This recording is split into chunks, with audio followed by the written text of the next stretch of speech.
Okay. So thank you everyone. Welcome to my. This is probably my fourth class on Gulliver's Travels, and today we will go on with our plan to finish the book Voyage in the Land of the Lilliput. The book of the Lilliput, which is consisted of 8 chapters, and we have already finished the summary of first 4 chapters. So এখনো পর্যন্ত এই 4টে চ্যাপ্টারে আমরা কি কি জেনেছি। আজকে আমরা চ্যাপ্টার নাম্বার 5 থেকে শুরু করব।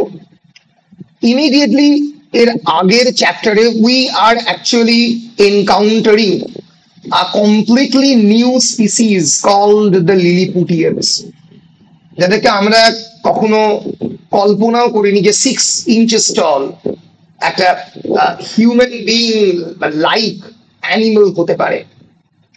এবং তারপরে আমরা দেখলাম যে Gulliver actually in a very clever way actually mixes with them, তাদের সঙ্গে মিশতে শুরু করলো। এবং আমরা বেসিক্যালি দেখলাম মানুষের হিংসা, মানুষের গ্রিড, মানুষের লোভ, এই সবকিছু মিলিয়ে যেরকম মানে এই সমস্ত কিছু মিলিয়ে যেরকম ভাবে একটা এই মানুষ নামের একটা অ্যানিমাল তৈরি হয়, সেরকম ভাবেই আমরা দেখতে পেলাম বেসিক্যালি এই গালিভার্স ট্রাভেলে voyage in the land of the লিলিপুটে এইরকম ধরনেরই বেশ কয়েকটা লোককে আমরা দেখতে পেলাম। So a voyage in the land of the Lilliput begins with Gulliver's voyage as a surgeon on the merchant ship Antelope জাহাজে করে তিনি তার জার্নি শুরু করলেন। Suddenly, after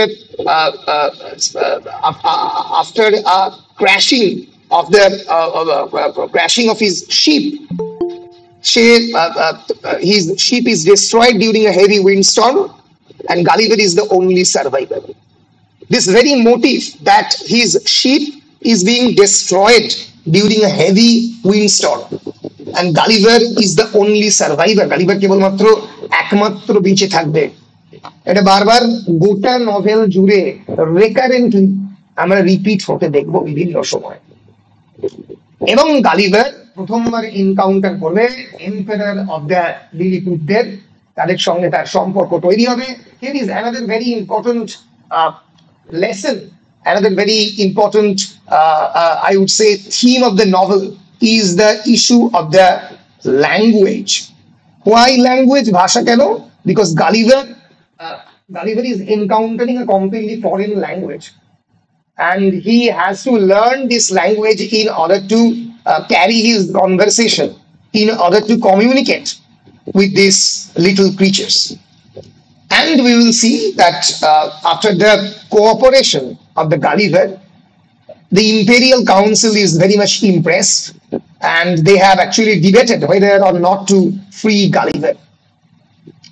And finally, Gulliver's সঙ্গে সেই দেশের লিলিপুটিয়ান এম্পারারের একটা ফ্রেন্ডলি রিলেশনশিপ তৈরি হবে। এবং আমরা বারবার যেটা বলছি, আমরা দেখব যে এই বুক 1-এ specifically the contemporary political scenario of England, the conflict between the Whigs and the Tories, of course, যেরকম ভাবে জর্জ দ্য ফার্স্টের ফিজিক্যাল কমপ্লেক্সনের সঙ্গে আমরা দেখব বিরাট পরিমাণে মিল রয়েছে এই লিলিপুটিয়ান কিং এর চেহারা। এবং কেবলমাত্র তাই নয়, হুইগস এবং টরিজদের মধ্যে কনফ্লিক্ট, প্রোটেস্ট্যান্ট এবং তাদের সঙ্গে সঙ্গে ক্যাথলিকদের মধ্যে কনফ্লিক্ট, এই পুরোটারই রিফ্লেকশন এখানে দেখবো। আমি আগেই বলেছি সুইফটস মডেল ফর ফ্লিমন্যাপ বলে যে ক্যারেক্টার রয়েছে, one of the most dexterous of the rope dancers, তিনি হচ্ছেন basically Robert Walpole, the leader of the Whigs, যাকে ইংল্যান্ডের প্রথম প্রাইম মিনিস্টারও বলা হয়। এবং চ্যাপ্টার 4-এ আমরা দেখব যে রেল ব্রেসেল বলে একটা character, Lilliput's principal secretary of the private affairs, তার সঙ্গে গালিভারের দেখা হবে। এবং সে Reldresal basically high heel এবং লো হিল পার্টি, মানে এই প্রোটেস্ট্যান্ট এবং ক্যাথলিকদের যে কনফ্লিক্টের গল্প যেটা আমি আগের দিন বলেছিলাম, সেই বিষয়টা এসে জানাবে তালিকাকে। এইভাবে আমাদের চলছে, আমাদের এই এই পার্টিকুলার নভেলের গল্প চলছে। আজকে আমরা সরাসরি চলে যাব চ্যাপ্টার 5-এ। বলো, তোমাদের যারা ক্লাসে রয়েছে তাদের এর আগের অংশগুলো নিয়ে, তার কোনো সামারি নিয়ে, তার কোনো কিছু বিষয় নিয়ে কোনো বক্তব্য রয়েছে? Any sort of comments or any sort of observation regarding this?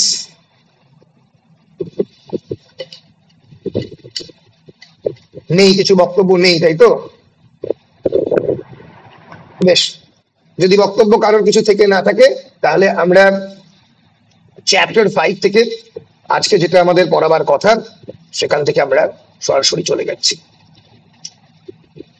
So chapter 5, in this particular chapter, Gulliver actually saves the Lilliput from a Blefuscudian invasion. So for the first time, we are actually encountering with the term Blefuscu. Blefuscu ke, Blefuscu kothay? Blefuscu is basically a neighboring state of the empire of the Lilliput. এক second দাঁড়াও, আমি one নোটটা একবার খুলে নিই, যাতে আমি একটু লেখালেখি যদি করি তাহলে ওটা আমার চোখের সামনে থাকবে।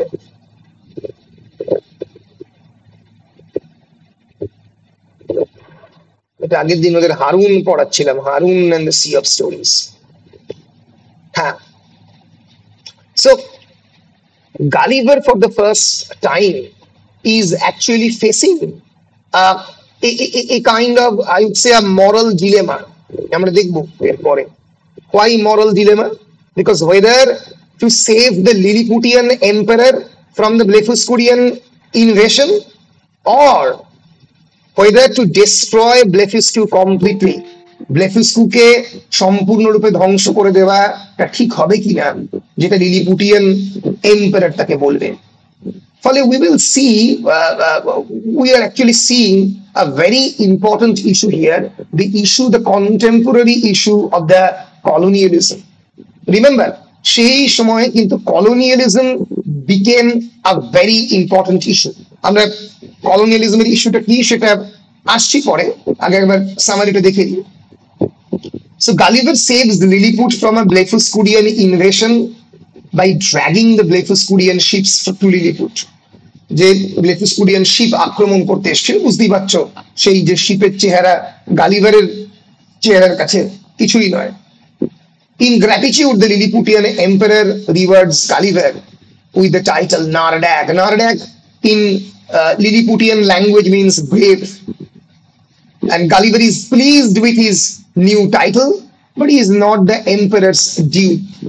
He is not the emperor's dupe, মানে তাকে অত সহজে, ডিউপ মানে বোকা, অত সহজে ফুল করে ফেলা যাবে না। এম্পায়ার বললো আর সে ফুল হয়ে গেল, এরকম নয়। He rejects a plan to destroy Blefuscu completely and argues for a reasonable peace treaty. সে বললো যে শোনো, ব্লেফুস্কুকে সম্পূর্ণরূপে ধ্বংস করাটা ঠিক নয়, আমরা বরঞ্চ একটা রিজনেবল পিস ট্রিটি বা একটা শান্তি চুক্তির দিকে চাই। So Gulliver's moderation in dealing with the Blefuscudians give Flimnap and Skyrish Bolgolam a chance to slander him. তাহলে আমরা দেখতে পাবো এই যে দুজন ফ্লিমন্যাপ এবং স্কাইরিশ বলগোলাম, তারা বেসিক্যালি যুদ্ধের পক্ষে। They are against Gulliver also. They are for destroying Blefuscu completely. So স্কাইরিশ বলগোলাম এবং ফ্লিমন্যাপ তারা গালিভারকে স্ল্যান্ডার করলো। এনিওয়ান স্ল্যান্ডার মানে কি? স্ল্যান্ডার মানে হচ্ছে কাউকে তিরস্কার করা, কাউকে ক্রিটিসাইজ করা, তাকে নিয়ে হাসি ঠাট্টা করা, মিথ্যে কথা বলা তার সম্পর্কে পিছনে, তাকে স্ল্যান্ডার বলে। Slander is a noun that means false, malicious and defamatory statement or report that damages someone's reputation. That is slander. For example, I'm slandering against you. আমি তোমার পিছনে তোমাকে নিয়ে এমন কথা বলছি যা তোমার রেপুটেশনকে ডিফেম করছে। তোমার মান সম্মানের হানি করছে, that is slandering. So the emperor listens to the acquisitions and is cold to Gulliver when he grants him permission to visit Blefuscu in future. Empire চুপচাপ শুনলো, কি আর বলবে। এবং এর ফলে সে গালিভারের ক্ষেত্রে একটু উষ্ণ ছিল, উষ্ণ থেকে আর একটু কোল্ড হয়ে গেল, একটু ঠান্ডা হয়ে গেল, এবং বলল যে ঠিক আছে, তুমি যখন ভবিষ্যতে ব্লেফুস্কুতে যাবে আমাকে একটু বলে যাবে। Letter fire in the palace ব্রেকস out. এর পরে যেটা ঘটলো সেটা হচ্ছে একটা একটা সরি, কিন্তু সে পারমিশন দিল, সরি গালিভারকে পারমিশন দিল এই পিস ট্রেটি নিয়ে ব্লেফুস্কুতে যেতে। কারণ গালিভার বলল যে সম্পূর্ণরূপে ধ্বংস না করে পিস ট্রিটি করো, যাতে ফ্লিনন্যাপ এবং স্কাইরিশ বলগোলেন একেবারেই একমত হলো না।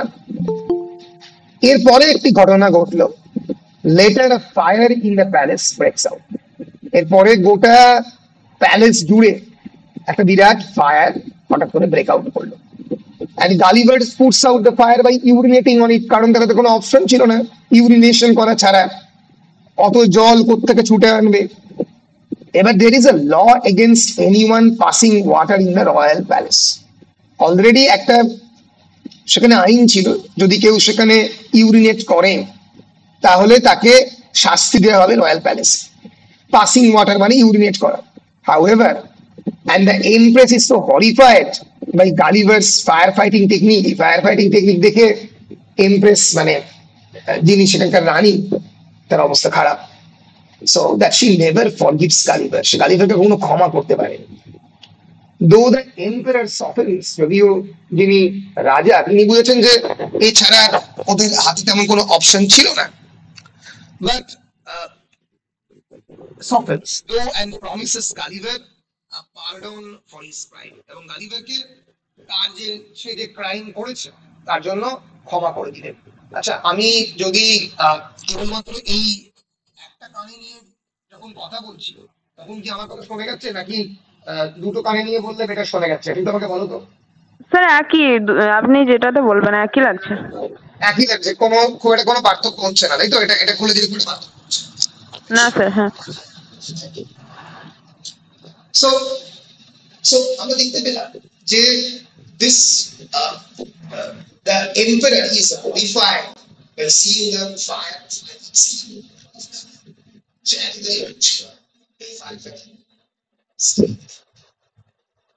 এবার আমরা একটা হিস্টোরিক্যাল ঘটনার কথা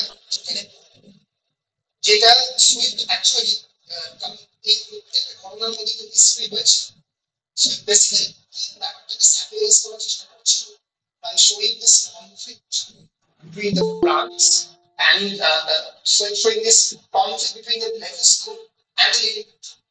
Swift is trying to satirize the war of the Spanish succession. আমরা একটু দেখে নেব এই war for the Spanish succession which basically এটা হয়েছে the Whig party যারা মানে যারা বেসিক্যালি পার্লামেন্টারি পাওয়ারের কথা বিশ্বাস করে, they had conducted a war against the Roman Catholic leaders of France and Spain. France এবং স্পেনের যারা রোমান ক্যাথলিক লিডার তাদের এগেইনস্টে একটা যুদ্ধ করেছিল, এই the war of the Spanish succession. The War of the Spanish Succession is basically a great European power conflict fought between 1701 and 1714. মনে থাকবে, the immediate cause was the death of the childless Charles II of the Spain. সে মারা গেছিল স্পেনের Charles II childless রাজা, ফলে Spain দখল করো। In November 1700, which led to a struggle for control on the Spanish Empire. His nominated heir was Philip of Anjou, the grandson of Louis XIV of France. Basically, ফ্রান্সের Philip of আনজিউ এর Spanish এম্পায়ারের রাজা হওয়ার কথা ছিল, সেই সুযোগ নেয় England, রাজি হয় না, এবং whose main backers were France and Spain. His rival Archduke Charles of Austria was supported by the Grand Alliance, এবং whose primary members included the Holy Roman Empire, Dutch Republic, and the Great Britain. ফলে great Britain আক্রমণ করে in Spain for the war of the Spanish succession.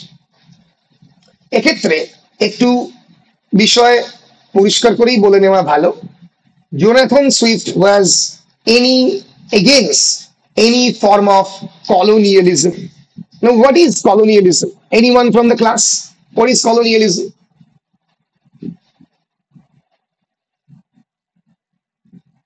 আধিপত্যতা। আরেকবার। আধিপত্যতা। আধিপত্য বিস্তার করা, basically বাংলায় বলতে গেলে ঔপনিবেশিকতা। So in colonialism, a powerful state in on the basis of the army, on the basis of the navy, that particular state actually tries to dominate another nation or tries to build certain colony মানে হচ্ছে তাদের নিজস্ব বাস করার জায়গা in a different nation in order to economically exploit them. For example, British colonialism in India. You can remember when it begins. তোমাদের কি মনে আছে কখন প্রথম ব্রিটেন ইন্ডিয়াতে প্রপারলি কলোনি স্থাপন করে, কত সালে? 1757 through the battle of the পলাশির যুদ্ধে, যেখানে হেরে যায় সিরাজদৌলা, তার মধ্যে দিয়ে প্রথম ব্রিটেন কলোনিয়ালিজম স্থাপন করে। এবং মাথায় রাখতে হবে সেই সময়ে গোটা ইংল্যান্ড জুড়ে মানে এই কলোনিয়ালিজমের হাওয়া কিন্তু বইছে। ইন্ডিয়ার আগে তারা অলরেডি আফ্রিকাকে কলোনিয়ালিজম করে দিয়েছে, ভালো করে বোঝো। সুইফটের গালিভার্স ট্রাভেলস লেখা হচ্ছে 1726 এ, it is publishing in the year 1726, and India Africa colonialism হচ্ছে তার 20-25 বছরের মধ্যে। So colonialism is basically the policy, the pursuing, establishing and maintaining of control and exploitation of the people and of the resources. Resource মানে economic resource মানে natural resource, সবকিছু কয়লা থেকে শুরু করে হিরে থেকে শুরু করে সমস্ত খনি থেকে শুরু করে সবকিছু। তাহলে বুঝতেই পারছো, এবং তারা জোর করে বিভিন্ন ক্ষেত্রে মাস জেনোসাইড ঘটায়। জেনোসাইড মানে বহু মানুষকে মেরে ফেলে। দে রিপ্লেস অ্যান এক্সিস্টিং কালচার, সেখানকার একটা এক্সিস্টিং কালচারকে ভেঙে মুচড়ে দুমড়ে দিয়ে মেট্রোপোল মানে তাদের যে কলোনাইজেশনের জায়গা। ফর এক্সাম্পল, যখন ইংল্যান্ড ইন্ডিয়াকে কন্ট্রোল করতো, ইংল্যান্ডের মেট্রোপোল ছিল কোনটা? লন্ডন ওয়াজ দ্য মেট্রোপোল, যেখান থেকে পুরোপুরি ভারতবর্ষকে নিয়ন্ত্রণ করা হতো। মেট্রোপলিস থেকে মেট্রোপোল কথাটা এসছে, সেই শহর যেটা কলোনাইজারদের শহর, যেখান থেকে কলোনাইজদের নিয়ন্ত্রণ করা হয়। বলো, পরিষ্কার? হ্যাঁ স্যার। বেশ, thank you. So this particular text, Gulliver's Travels Book 1, many critics said, is also a critique, CRITIQUE, a critique of colonialism and imperialism. So this particular text is also a critique of এই কোয়েশ্চেনটা অনেক সময় পরীক্ষাতে পড়ে, as a critique of colonialism and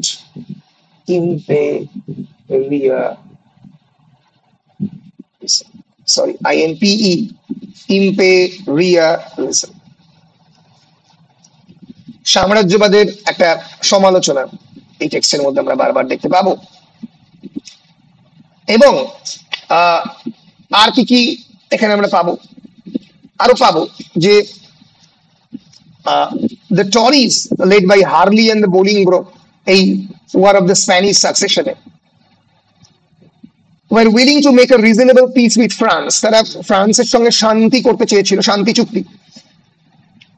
And when they came to power, they immediately began to negotiate with the French. তারা ক্ষমতায় এসে ফ্রেঞ্চদের সঙ্গে নেগোশিয়েট করেছিল। এর ফলে ফ্রান্সের সঙ্গে ইংল্যান্ডের একটা শান্তি চুক্তি হয়।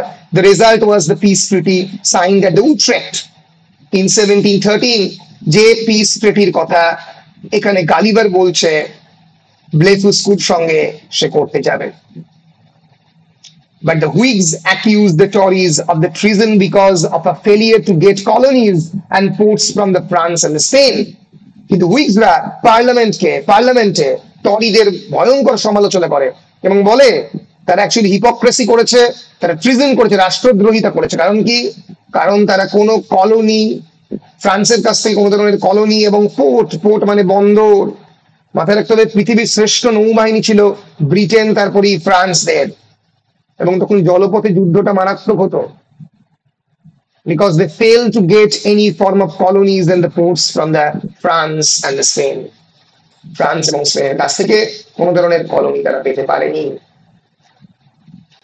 এবার এই this firefighting episode referred to the Swift's Tale of a Dove. Swift's Tale of a Dove বলে একটা ছোট্ট satirical piece ছিল, which he wrote to defend the Church of the England.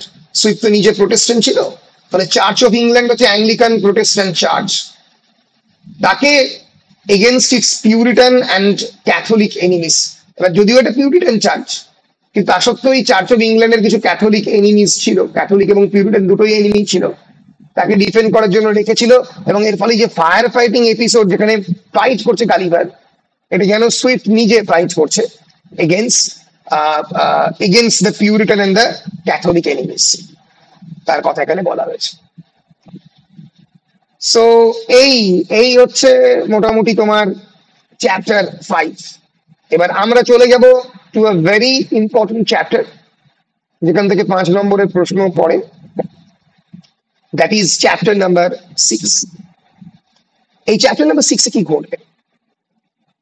Here is a description of the Lilliputian culture, Lilliputian social justice system, Lilliputian system of giving punishment, how this entire culture of the punishment, how law,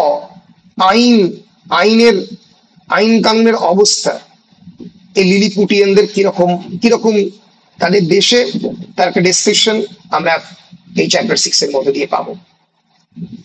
So, in this very chapter, Gulliver provides the reader with information regarding the Lilliputian culture and the personal treatment that he receives from the Lilliputian. সে ব্যক্তিগতভাবে কিরকম treatment পেয়েছে। Regarding the Lilliputian system of laws, Gulliver says that treason is severely punished. রাষ্ট্রদ্রোহিতা, রাষ্ট্রের বিরুদ্ধে কাজ করা, তার কোনো ক্ষমা নেই। Which is not particularly surprising, but other laws are. বলো ঠিক আছে, এতটা ঠিক ছিল, রাষ্ট্রদ্রোহিতা ডেফিনেটলি তার থেকে খারাপ জিনিস কিছু হতে পারে না, দেশের বিরুদ্ধে কাজ করা। কিন্তু অন্যান্য ল গুলো একটু অদ্ভুত। These laws punish an unsuccessful accuser as severely as a traitor. আচ্ছা, unsuccessful accuser মানে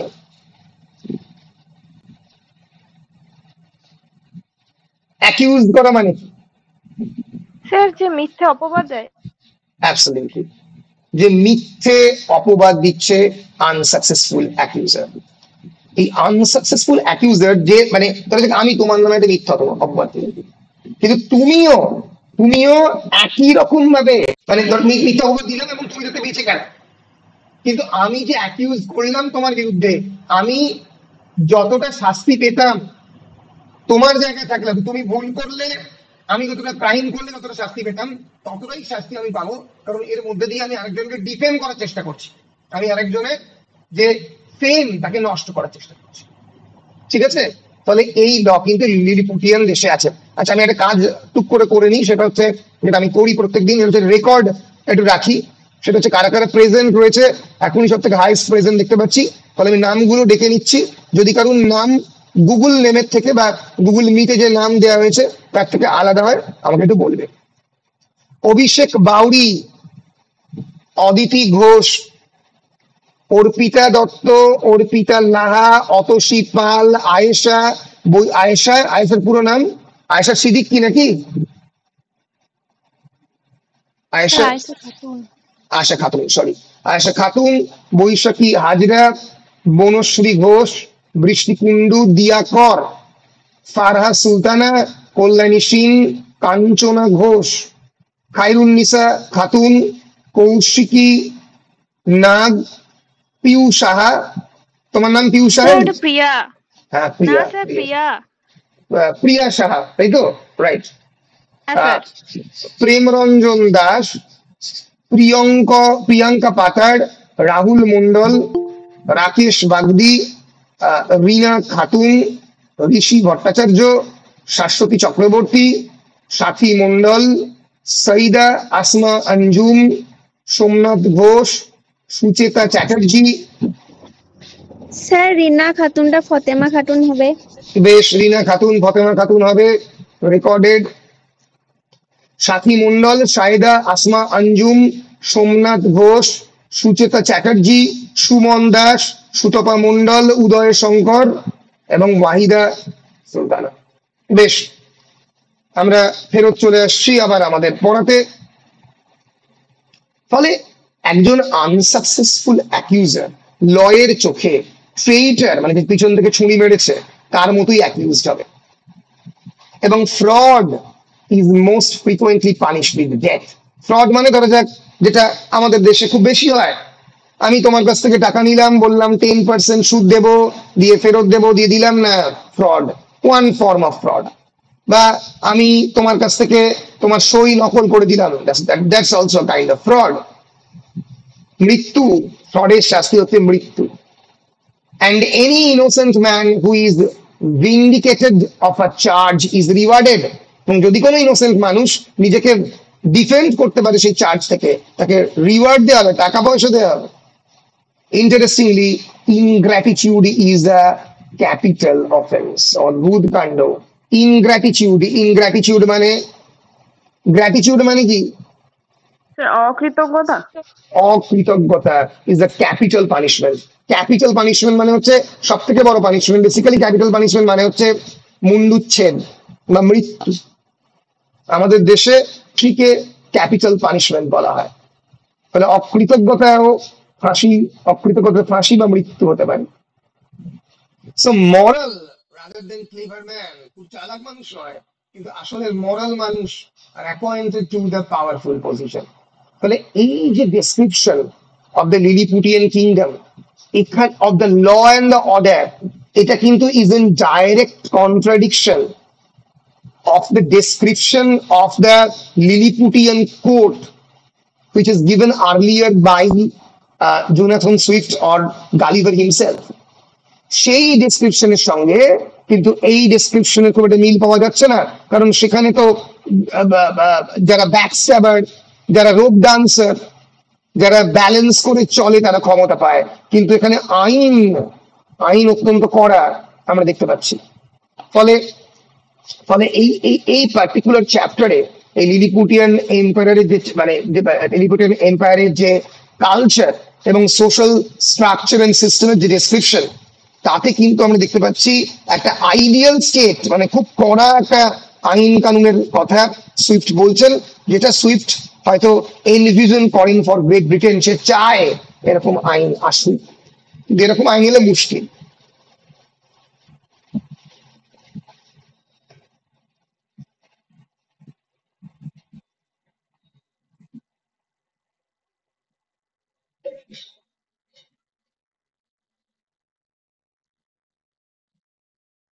So, moral rather than clever men are appointed to powerful position.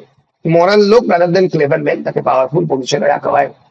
And atheists are barred from all government offices. এবং those who are atheists মানে বলা উচিত, atheist means sir যারা গডে বিশ্বাস করে।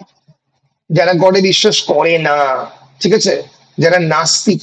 একটু ভালো করে এই এই জিনিসগুলো একটু দেখে নাও, কারণ পরবর্তীকালে বিভিন্ন কম্পিটিটিভ এক্সামিনেশনে এখান থেকে কোয়েশ্চেন আসে ভোকাবুলারি থেকে। এথেইস্ট মানে আ person who does not believe in god, right? while on the other hand theist means who does believe in God, clear? while agnostic, এই কথাটা অনেকে জানে না, agnostic মানে agnostic is the view or belief that the existence of God or the divine or the supernatural is unknown or unknowable. সে গডের এক্সিস্টেন্সে বিলিভও করে না, আবার ডিসবিলিভও করে না। সে বলে সেটা জানা প্রায় অসম্ভব, ঈশ্বর আছেন কি নেই সেটা বলা প্রায় অসম্ভব।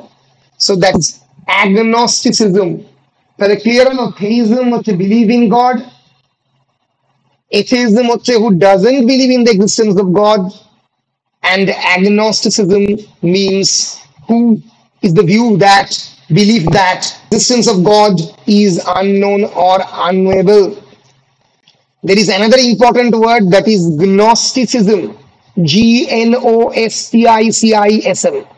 Gnosticism is a collection of religious ideas and systems যেটা জিউস এবং খ্রিস্টান সেক্টদের সঙ্গে মেলে। বেসিক্যালি এটা গনোস্টিসিজম এক ধরনের belief generally presents a distinction between a supreme hidden God and a malevolent lesser divinity. যারা বিশ্বাস করে যে সুপ্রিম গড রয়েছে, কিন্তু কিছু কিছু ক্ষেত্রে ম্যালিভোলেন্ট মানে ক্ষতিকারক লেসার ডিভিনিটিও রয়েছে, যাদের থেকে দূরে থাকা ভালো। তাহলে মোটামুটি ক্লিয়ার হলো। আচ্ছা, there is another important word, deism. Deism is the belief of the deity. Deity মানে কি? Deism is the philosophical position and rationalistic theology. Deity মানে কি? দেবতা স্যার। দেবতা মানে মানে মানে বেসিক্যালি মানে যে দেবতাকে ছোঁয়া যায়, মানে যে মূর্তি, মূর্তি পুজো ইজ ডেইজম। ঠিক আছে। আর আমরা পলিথেইজম মানে বহুদেববাদ, পলিথেইস্টিক মানে বহু দেবতাতে বিশ্বাস করে, যেমন হিন্দুইজম করে। আর মোনোথেইজম মানে সিঙ্গেল গডে করে, যেটা অ্যাব্রাহামিক রিলিজিয়ন করে। মোনোথেইজম কারা করে? Abrahamic religion. অ্যাব্রাহামিক রিলিজিয়ন বলতে কোন তিনটে রিলিজিয়নকে বোঝানো হয়? Christianity, Islam and Jews. মনে থাকবে, Christianity, Islam and Jews they are monotheistic religion, believing on the notion of the single God. Generally monotheism e God ke dekha jay na, chhoa jay na, that God is only one deity. That is known as monotheism. Monotheism is different from henotheism. Henotheism is the worship of a single supreme God that does not deny the existence or possible existence of other deities that may be worshipped. মোনোথেইজমে অন্য ডেইটিকে সম্পূর্ণ অস্বীকার করা হয়, হেনোথেইজমে করা হয় না। এইরকম প্রচুর ধরনের জিনিসপত্র আছে। অ্যাপাথেইজম। Apatheism is the attitude or apathy towards the existence or non-existence of God. মানে আমাদের দেশ অনেকটা অ্যাগনস্টিসিজমের কাছাকাছি। অ্যাপাথিজম, কিছু এসে যায় না। It's an attitude more than a belief system. Apatheism, the term coined by the Canadian sociologist Stuart Johnson. তো এইরকম বিভিন্ন ধরনের জিনিসপত্র আছে, মানে regarding the science of religion or theology. এই থিওলজির বিভিন্ন টার্মিনোলজি গুলো একটু দেখে রাখবে। বিভিন্ন সময়ে বিভিন্ন কম্পিটিটিভ এক্সামিনেশনে কোয়েশ্চেন করে অ্যাগনোস্টিসিজম মানে কি, ডেইজমের মানে কি। চারটে অপশন দিল, যে কোনো একটা অপশন ক্লিক করতে হবে। So that's all. So atheist মানে যারা ঈশ্বরে বিশ্বাস করেন না, they are barred from all forms of government offices. And explaining the seeming contradiction between these good laws and the rope dancing corruption, এইখানেই কন্ট্রাডিকশন, যে একদিকে ভালো আইন আর একদিকে রোপ ডান্সিং করাপশন। এর ফলে কি বলতে চাইছেন গালিভার? গালিভার বলতে চাইছেন এক সময় এই ইংল্যান্ড নামক দেশটি, মানে বেসিক্যালি লিলিপুট তো ইংল্যান্ডের একটা রেপ্লিকা, সেখানে আইন কানুন একসময় ঠিকঠাক ছিল। এই অপদার্থ যে রুলার, বর্তমানে যারা টরি, যারা বর্তমানে যারা হুইগ, যারা তারা এসে এই ধরনের আইন কানুনকে সঠিক প্রয়োগ করাতে পারছে না। Gulliver says that the latter were instituted by the present emperor's grandfather. Present emperor যে গ্র্যান্ডফাদার, মানে বেসিক্যালি বলতে গেছে চার্লস দ্য ফার্স্ট কে যাকে এক্সিকিউট করা হয়েছিল, তার যে গ্র্যান্ডফাদার, তারপর চার্লস দ্য সেকেন্ড এসছে, তারপর তার পরের কিং এসছে। সেই সময়ে মানে প্রেজেন্ট এম্পায়ারের গ্র্যান্ডফাদারকে বেসিক্যালি ক্রিটিসাইজ করা হচ্ছে। বেশ, সো দ্য লিলিপুটিয়ানস বিলিভ দ্যাট, তারা আমরা একবার দেখে নিই যে who was the king of England in 1726? আমার একটু ভুলে যাচ্ছে, George the first, who was the